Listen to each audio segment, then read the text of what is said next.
Assalamualaikum warahmatullahi wabarakatuh.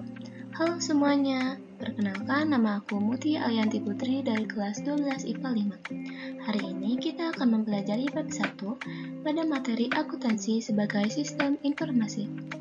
Apa saja yang akan kita pelajari pada hari ini? Baik, yang pertama ialah pengertian akuntansi. Akuntansi adalah proses mengidentifikasi, mengukur, dan melaporkan informasi ekonomi yang memungkinkan pengambilan keputusan dan penilaian yang jelas, serta tidak membingungkan oleh penggunanya. Jadi, di sini ada tiga kegiatan utama dalam akuntansi, yaitu kegiatan mengidentifikasi, mengukur di sini ialah memproses atau menganalisis data, dan selanjutnya melaporkan informasi. Selanjutnya, akuntansi ini bermanfaat untuk apa sih?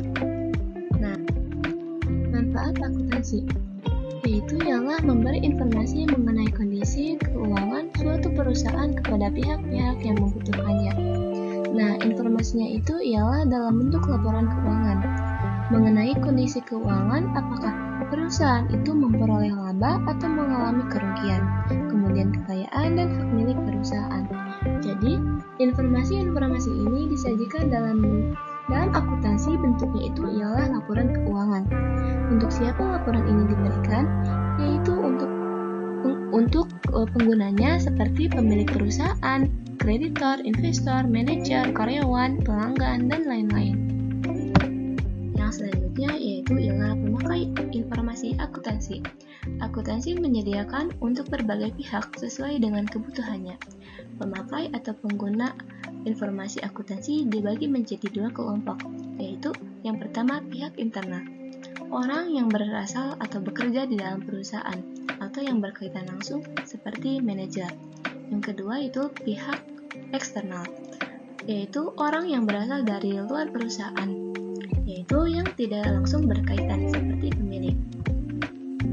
Baik, pemakai informasi akuntansi bagi pihak internal ini yang pertama yaitu pimpinan perusahaan, yaitu ialah orang yang memimpin perusahaan. Yang kedua, manajer atau kepala bagian akuntansi yang mengumpulkan transaksi-transaksi, mengelompokkannya, kemudian disusun menjadi laporan keuangan.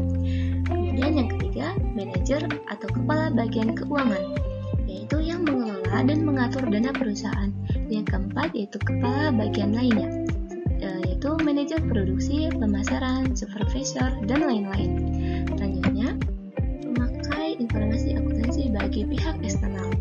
Yang pertama ini ialah pemilik perusahaan atau investor, yaitu orang atau badan yang menyediakan modal bagi perusahaan. Yang kedua yaitu kreditor, yaitu orang yang mempunyai tagihan kepada perusahaan karena meminjamkan dana atau memasok barang dan jasa ke perusahaan. Yang ketiga, pelanggan, yaitu orang atau badan usaha lain yang menjadi konsumen atau mitra perusahaan. Yang keempat yaitu badan-badan pemerintah dan swasta, yaitu instansi yang mengelola keuangan negara harus mengawasi kinerja perusahaan terutama yang berhubungan dengan pajak. Badan perpajakan, serikat pekerja, perencana ekonomi, badan pembuat peraturan. Selanjutnya ialah kualitas informasi akuntansi. Informasi akuntansi biasanya berbentuk laporan keuangan yang dibuat harus sesuai dengan aturan standar akuntansi keuangan yang baik. Yang pertama ialah dapat dipahami. Maksudnya itu ialah informasi akuntansi yang disajikan harus mudah dipahami oleh para pengguna atau pemakainya.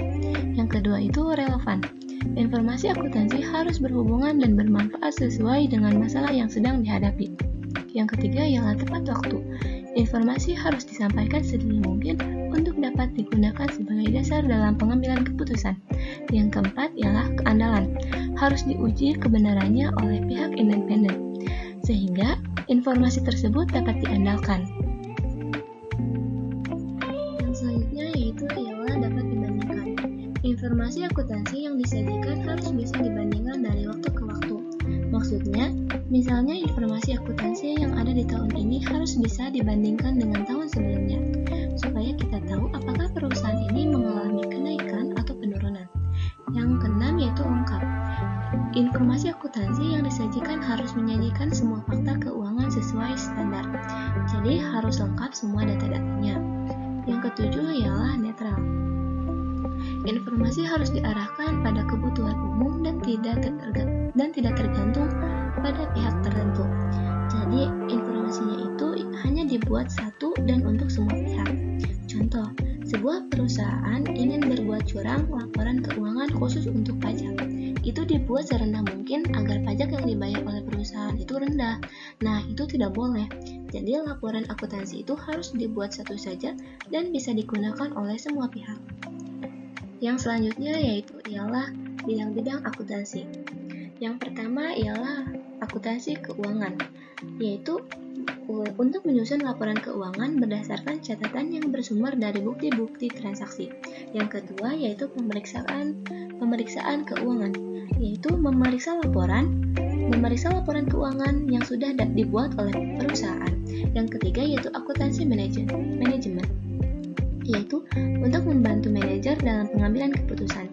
Yang keempat ialah akuntansi biaya, yaitu berhubungan dengan perencanaan, penetapan dan pengendalian biaya selama produksi serta penetapan harga pokok pada suatu barang setelah selesai produksi. Yang kelima ialah akuntansi anggaran, yaitu berhubungan dengan perencanaan, penyusunan rencana keuangan yang berkaitan dengan kegiatan produksi untuk jangka waktu tertentu. Yang keenam kemudian ialah akuntansi perpajakan, yaitu masalah penyusunan surat pemberitahuan pajak tahunan dari suatu perusahaan. Jadi bidang akuntansi perpajakan ini bertugas untuk memberikan surat pajak tahunan untuk perusahaan tertentu. Yang ketujuh ialah sistem akuntansi. Jadi bidang khusus yang membuat suatu rencana, prosedur dalam pencatatan keuangan. Yang kedelapan ialah akuntansi pemerintah, yaitu berada dalam lembaga-lembaga pemerintahan yang bertugas mengatur keuangan di bagian lembaga pemerintah. Yang kesembilan ialah akuntansi pendidik, yaitu yang bergerak dalam penyebaran pendidikan akuntansi di masyarakat. Selanjutnya ialah profesi akuntansi. Yang pertama, akuntansi private, yaitu akuntan yang bekerja pada perusahaan tertentu dan merupakan karyawan perusahaan tersebut. Yang kedua ialah akuntan publik, yaitu akuntan yang memberikan jasa pelayanan akuntansi sehingga akuntan publik bekerja secara independen. Yang selanjutnya ialah akuntan pemerintah, yaitu akuntan yang bekerja pada lembaga pemerintahan seperti PNS, pegawai pajak, dan BUMN. Yang selanjutnya ialah akuntan pendidik, yaitu akuntan yang bertugas menyampaikan ilmu akuntansi kepada calon akuntan seperti dosen atau tenaga ahli pengajar akuntan. Baik, untuk materi yang selanjutnya ialah etika profesi akuntansi. Seorang akuntan harus memiliki standar sikap sesuai dengan 8 kode etik profesi akuntan yang dirancang secara praktis, realistis, dan idealis. Yang pertama ialah tanggung jawab profesi, yaitu seorang akuntan harus bertanggung jawab atas profesi yang dimiliki. Mereka harus bisa menjaga kepercayaan klien dan harus mau mengembangkan ilmunya. Yang kedua ialah kepentingan publik, yaitu seorang akuntan ia harus mendahulukan kepentingan si pihak pemakaian informasi akuntansinya dan harus mau menjaga kepercayaannya. Yang ketiga ialah integritas, yaitu seorang akuntan harus bisa menyelesaikan seluruh tugasnya dengan bertanggung jawab dan profesional. Yang keempat ialah objektivitas. Seorang akuntan harus bisa menjaga objektivitasnya dengan bersifat independen, netral, dan bebas dari benturan kepentingan. Yang kelima ialah kompetensi dan kehati-hatian. Seorang akuntan harus mampu mengamati standar teknis dan etika profesi. Mereka itu harus bisa meningkatkan kompetensinya agar pelayanannya bisa tetap terjaga. Yang keenam ialah kerahasiaan. Seorang akuntan harus mampu menjaga kerahasiaan informasi dari yang diperolehnya. Yang ketujuh ialah perilaku profesional. Mereka harus mampu berperilaku secara profesional. Dan yang terakhir yaitu standar teknis. Baik, kita baru saja mempelajari akuntansi sebagai sistem informasi. Semoga apa yang sudah disampaikan dapat bermanfaat. Terima kasih. Wassalamualaikum warahmatullahi wabarakatuh.